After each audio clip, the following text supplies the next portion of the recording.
What's up, everybody? Welcome back to another video. Hope you're having a good day, being safe, and all of the good stuff. Let's just start the video by you hitting that like button, hitting the sub button. Other than that, let's get into it. Video will be linked in the description down below. All right, let's hop into it. Oh, before we do that, though, I do want to say this. I really think this movie would have done good if the actor didn't do the crazy stuff that she did. I really do think the movie would have been, because, like, I never seen the movie, so I don't know if it's good or bad. As for y'all to tell me if it's bad or good, in y'all opinion after watching it, if y'all already did or did not watch it, I don't know. But because I can't really put my opinion on it that much because I haven't seen it.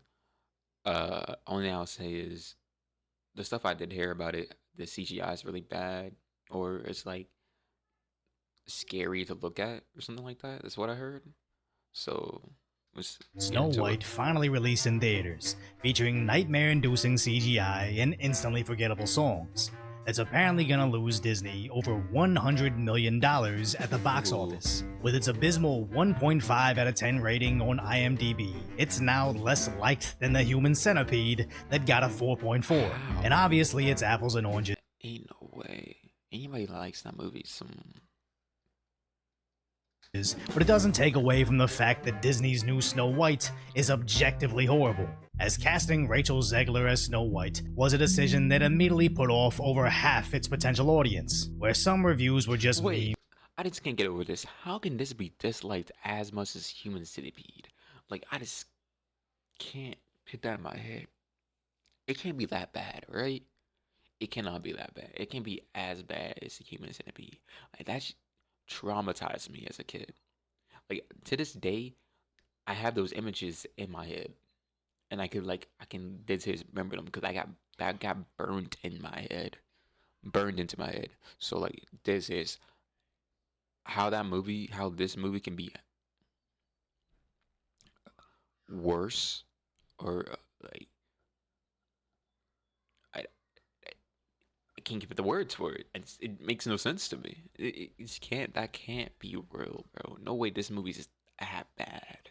memes rooting for the apple, It's like a but also 5 or 6. explaining how Come on, boring it it can't was be for that kids, bad. how miscast Rachel was, lacking the warmth of a Disney princess, with the only positive I can see review I that. saw talking about how the movie is a perfect place for privacy and a nap. Now, it would be one thing if the masses just review bombed the movie, and it actually had redeeming qualities despite the trolls online, but even left-wing outlets called the movie toe-curlingly terrible, the most controversial Disney adult nightmare ever, and good enough for television.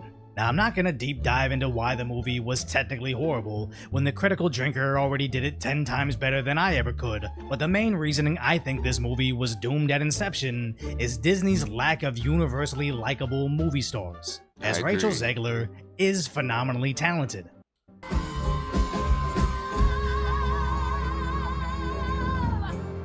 Ooh. But to the people that aren't already bought onto her stardom is off-putting. That despite my flaws, and despite my cracks and my breaks, and there are many of them,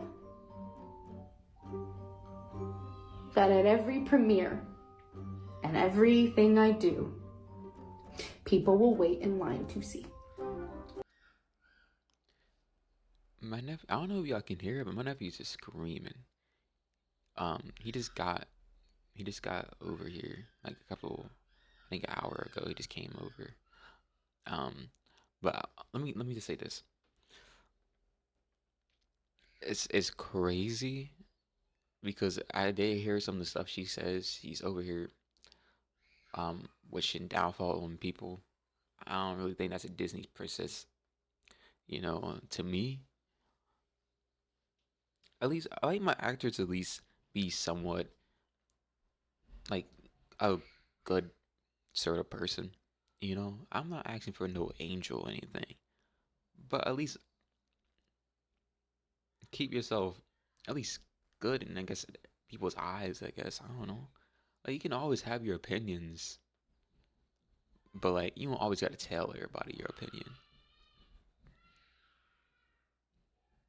You know what I mean? Like, let's be honest here.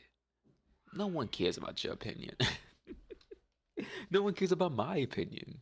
So like, let's be honest. Come on.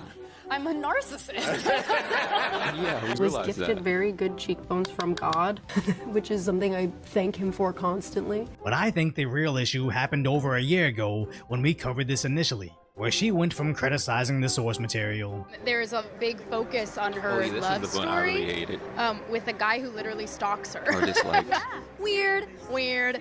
but after Backlash, suddenly switched up to love it. The cartoon's so beloved. It's like a monumental moment in film history. All of these amazing things that happened for that film.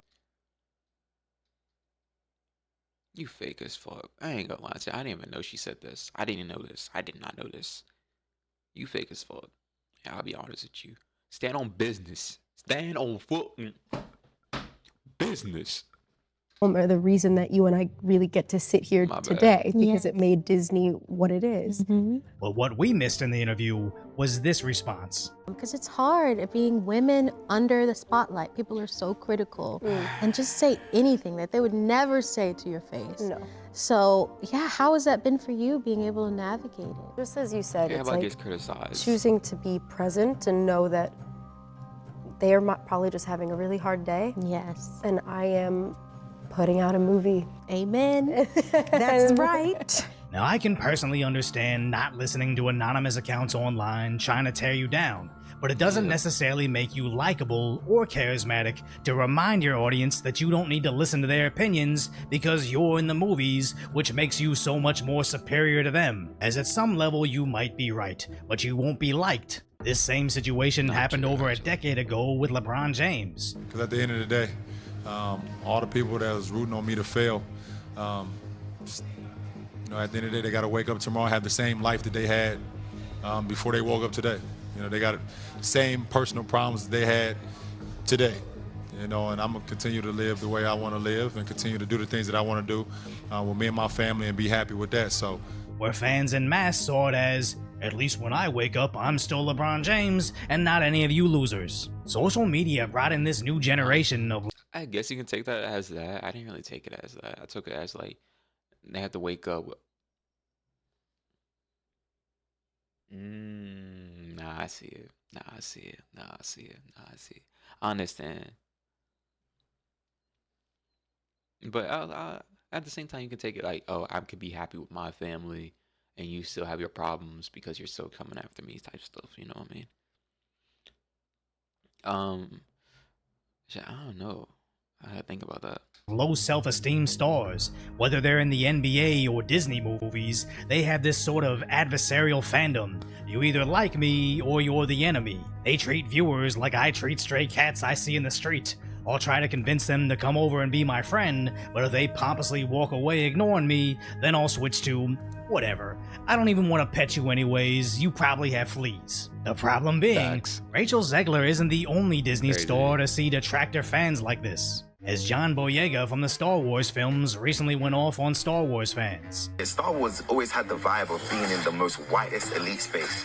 Like, this franchise is so white that it's like a black person existing in that was something. And some Star Wars fans tried to say, well, we had Lando Calrissian and had Samuel L. Jackson.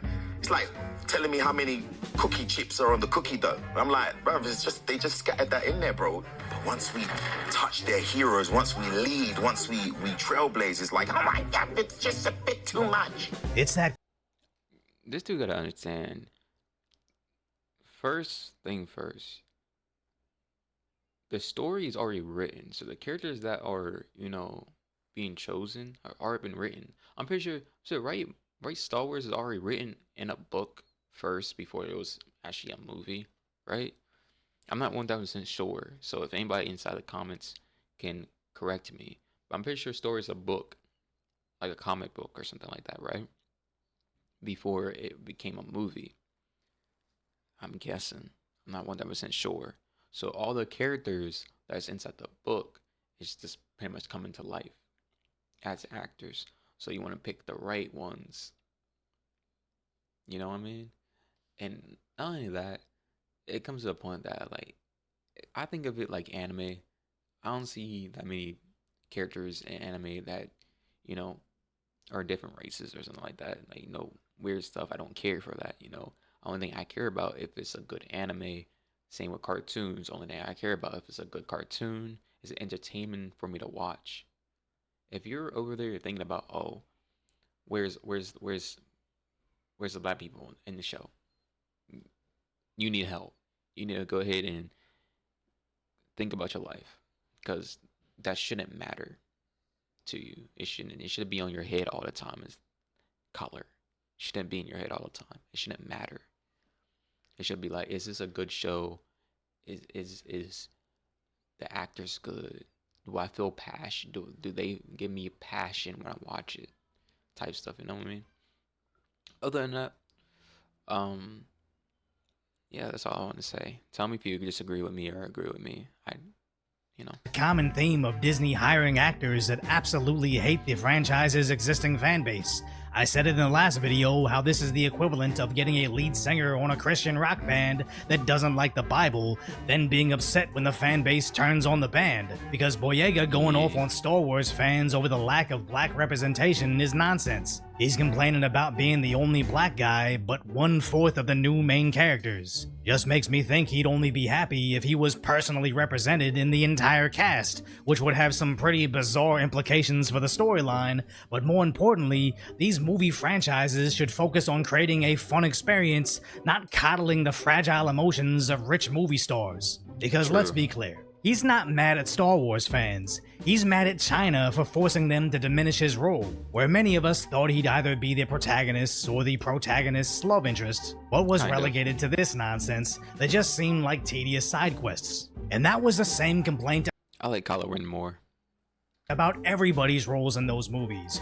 Rey, Luke Skywalker, and even the droids were almost a chore to listen to between the space battles and lightsaber duels. But only one of those movie stars took to an interview to blame racist Star Wars fans. And until Disney discovers this is why their movies are failing, they're doomed to lose billions more at the box office. True. As Rachel Zegler has always had something to say, either about women being torn down, or how Trump supporters should never know peace, or how she's sorry she just got emotional. Meanwhile, successful movie stars seem to only be seen talking about making movies.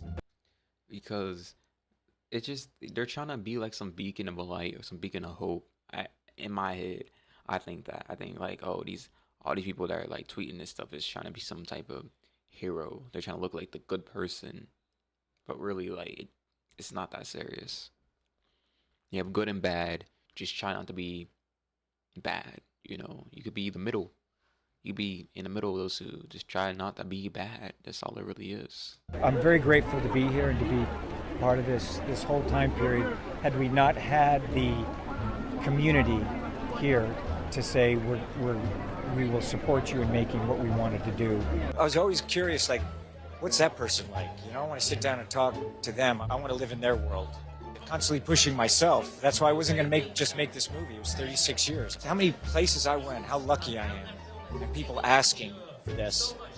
I did not want to disappoint anyone. Now, does Tom Cruise have parts of his personal life that can turn away potential audiences? Yeah. Probably more than most leading men. But the idea that he doesn't use it to shame potential audiences is the key difference. Tom Cruise may very well vote Democrat every single election cycle, but I wouldn't really care, as he doesn't try to shame me for not having his same values. He doesn't go out attacking people for not liking Mission Impossible, and they don't shoehorn in liberal or conservative values into their movies. And that's why in an era of box office flops, films like Top Gun Maverick and John Wick 4 can still make millions. As with Tom Cruise or Keanu Reeves, I'd probably go see any of their new movies in theater. As one, 1000%. they're just good mindless entertainment while I devour a family size of popcorn and nachos. But also, Damn right. I know when I trash The Matrix 4 for being a terrible film, Keanu's never gonna boot up his selfie camera for social media to call me a racist, saying, well, at least when I wake up, I'm still a millionaire movie star and not some weird sounding Asian dude with an overbite. Because that's just mean. And now I'm self-conscious